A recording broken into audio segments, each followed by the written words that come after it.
Ayan guys, pauwi na ako. Tapos na yung interview sa embassy. Ngayon, nandito ako sa daan at hinihintay ko yung driver. See you guys! Dito na ako sa sasakyan, pauwi na. Dito na kami sa daan. Yun, okay naman yung interview. Yun, pasa naman. Thanks God. Ay, tapos na. Yun, hintay-hintay na naman ng after 15 days kung ano yung result, yung pinuntahan.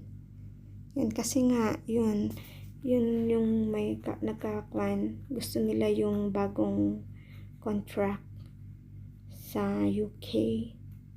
Yun, kaya hintay-hintay na naman guys.